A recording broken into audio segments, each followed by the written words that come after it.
di Jalur Hati, omongin aja biar kamu plong.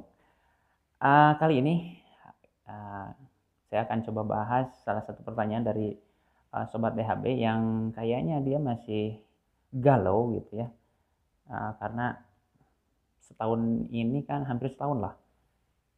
Udah setahun bahkan kita dikatakanlah sekolah dari rumah atau dengan daring ya. Jadi kayaknya nih Sobat DHB ini masih kelas 3 SMA.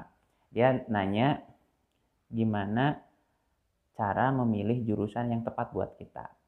Jadi sebetulnya kalau kita bicara memilih jurusan yang tepat buat kita, tergantung sebetulnya arahnya kita mau kemana. Jadi kalau bicaranya kita aktualisasi diri, mencari jati diri, bisa dikatakanlah itu usia kita lah sekarang gitu ya.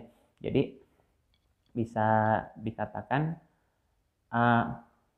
apa yang kamu suka hari ini, apa yang kamu lakukan hari ini, hobi kamu hari ini apa, kemudian coba searching juga seperti apa potensi kedepannya, seperti apa tantangannya, kamu bisa jalani itu. Cuman memang ketika kita memutuskan memilih jurusan, jangan sampai itu jadi blunder, dalam artian kita menjalani sesuatu yang memang mungkin kita tidak suka, atau bahkan ke depan ketika kita misalnya lulus kuliah, bahkan dunia kerjanya nggak ada, tidak dibutuhkan gitu. Jadi sebetulnya kalau kita ingin melanjutkan kuliah, sebetulnya kita mau apa sih gitu kan. Kalau kamu dari orang keluarga terpandang yang tinggal meneruskan bisnis keluarga, kemudian juga bisnis sudah stabil, kemudian juga keluarga sudah mapan, saya kira ngambil tujuan bagaimana mengaktualisasikan diri, menguji diri, kemudian juga mencari jati diri kita, itu sah-sah saja bisa dilakukan tanpa kita mengkhawatirkan bagaimana keluarga kita. Beda halnya dengan teman-teman kita nih yang memang dia kuliah ingin mengangkat derajat keluarganya.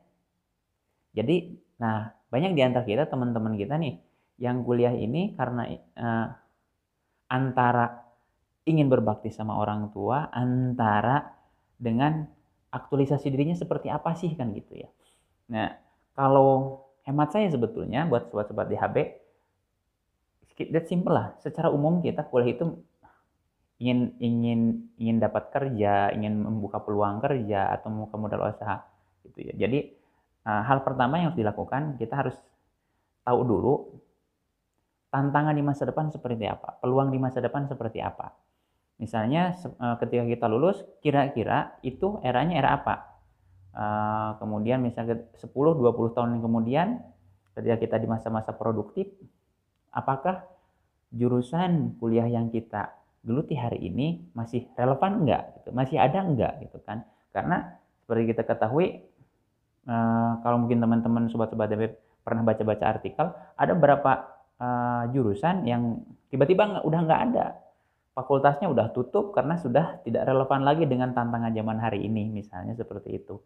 Jadi hal yang pertama, kita searching dulu nih pekerjaan-pekerjaan apa yang bisa bertahan, yang tidak tergantikan oleh hal-hal yang lain. Nah, saya kira juga salah satu hal yang bijak bisa kita lakukan adalah tenaga kesehatan. Ya, di masa pandemi seperti sekarang, justru garda terdepan dari perang melawan pandemi ini adalah tenaga kesehatan. Bagaimana pekerjaan ini, profesi ini menjadi begitu sangat vital dibutuhkan oleh negara. Bahkan kalau secara materi, katakanlah dijamin, meskipun mungkin taruhannya nyawa, tanda kutip, itu hal lain. Tapi kita kan bicaranya sekarang karir. Jadi yang paling pekerjaan dalam salah sebuah artikel dikatakan bahwa salah satu pekerjaan yang tidak akan pernah tergantikan itu adalah perawat atau tenaga kesehatan gitu ya.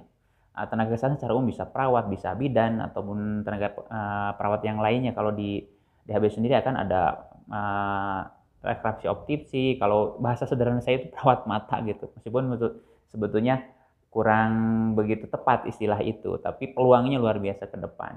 Kesehatan masyarakat, bagaimana sekarang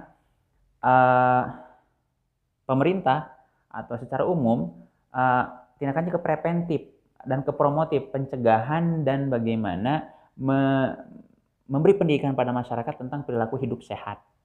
Jadi jangan sampai kita misalnya ngambil tekniknya yang mesin-mesin konvensional. Sementara di masa depan sudah digital misalnya, berarti kan sudah harus ke digitalisasi seperti itu. Jadi teman-teman sebetulnya sekarang harus membaca dulu nih tantangan ke depan seperti apa, peluangnya seperti apa, kemudian tujuannya seperti apa sih kita akan ingin mengangkat derajat keluarga yang paling sebetulnya yang paling instan dibutuhkan di mana-mana menjadi kebutuhan primer adalah tenaga kesehatan.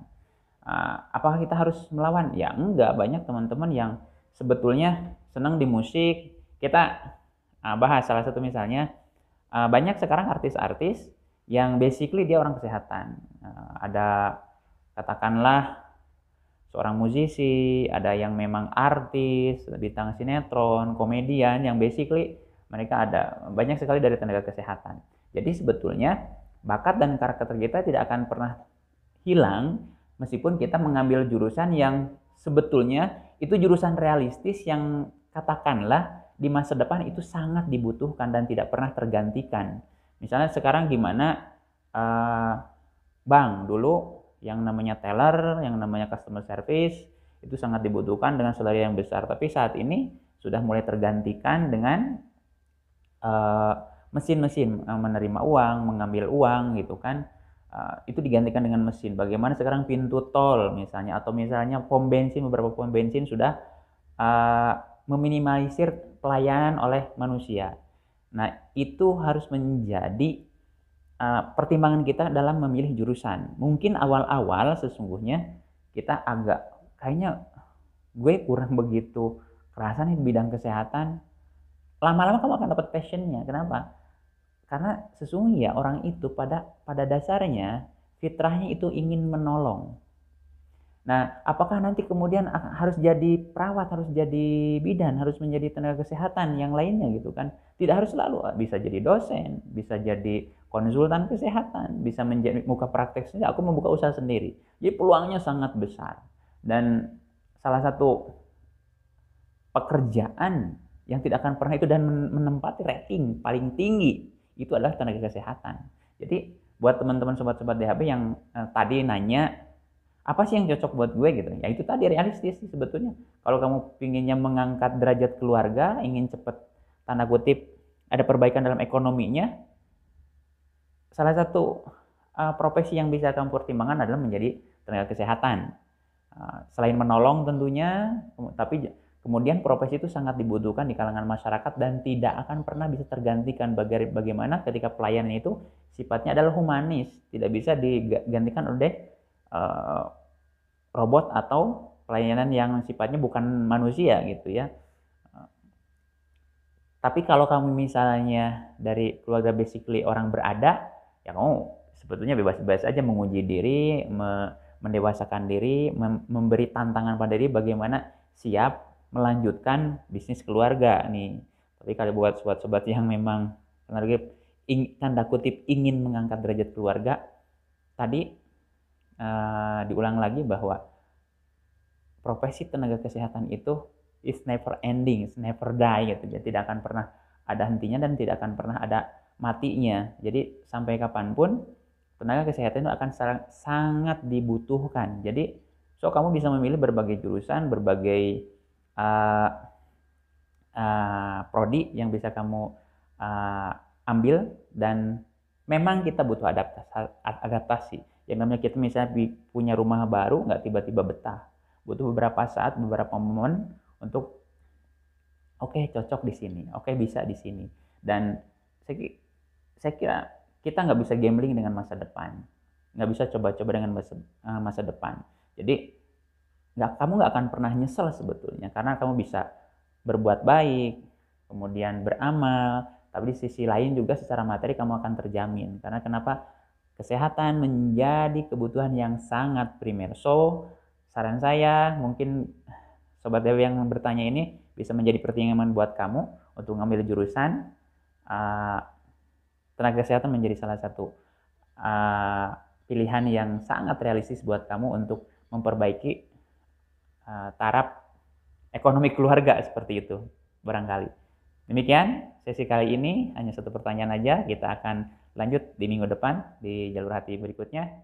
Dadah.